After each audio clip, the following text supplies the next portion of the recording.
See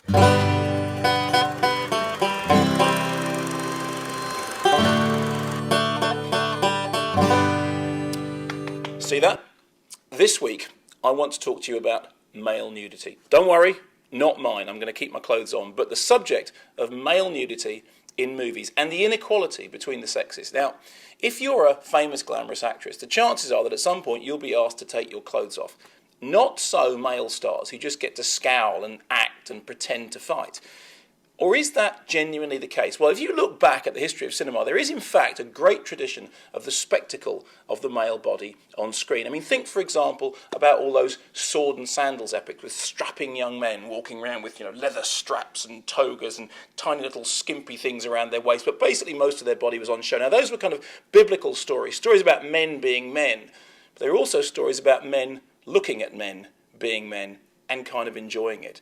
I mean, think even of something like Spartacus, in which there's that famous scene that was cut out and then put back in again, in which we have Laurence Olivier and Tony Curtis in a bath, and they're talking about snails and oysters, but they're not really. They're really talking about should they go out together for a night at heaven, because, it's Friday and let's kick off.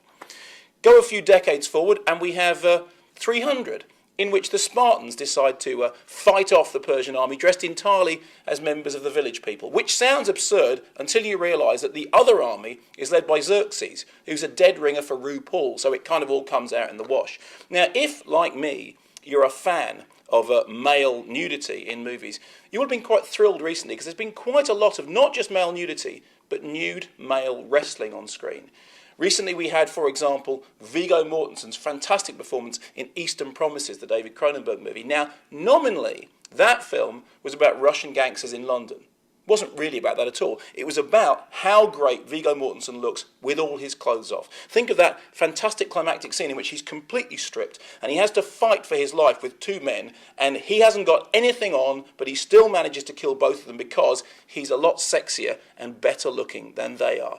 Obviously, that recounts that marvellous scene from Women in Love in which Alan Bates and Oliver Reed have a naked male wrestle as a way of consummating their very clear male love for each other. Interestingly enough, Ken Russell said that when he shot that scene, he thought he might not be able to get it past the British censors, although it is in the novel.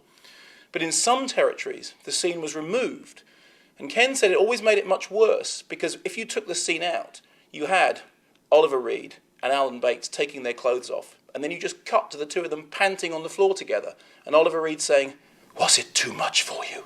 The film that's coming out this week that has kind of set me off thinking about this is Transporter 3, and I want to fly the flag for Jason Statham. Because there are very few actors working today who understand as much as Jason Statham the power of wearing a great suit and then taking it off on film. Now, the Transporter movies are basically very simple. There's always a car, and Jason, and a suit. And Jason has to get into the car in the suit and drive somebody or something from A to B. But en route, he has to fight a load of people, and in order to do it, he has to take the suit off.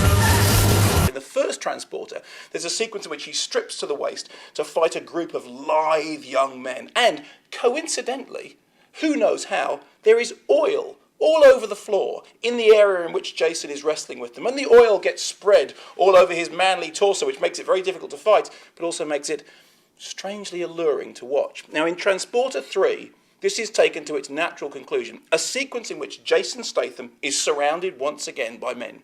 In order to fight them, he must obviously take off his suit. And in this fantastic scene, as he strips, he kills them with his suit. Yes, he flicks them with his tie, he strangles them with his shirt. He is actually doing a killer striptease. It happens at 29 minutes into the movie, so you can arrive late, but no later than 29 minutes. But then, having done it the once, his Russian love interest, and I use that phrase advisedly because frankly in a Jason Statham movie nobody cares about the women, says, "It was very sexy when you stripped, do it again." And you know what? He does. Because what she understands is the audience don't care about the car, they don't care about the plot, they don't care about her. What they really care about is seeing Jason Statham take off his shirt, take off his tie and go like this. Remember, when the going gets tough, the tough get their kit off.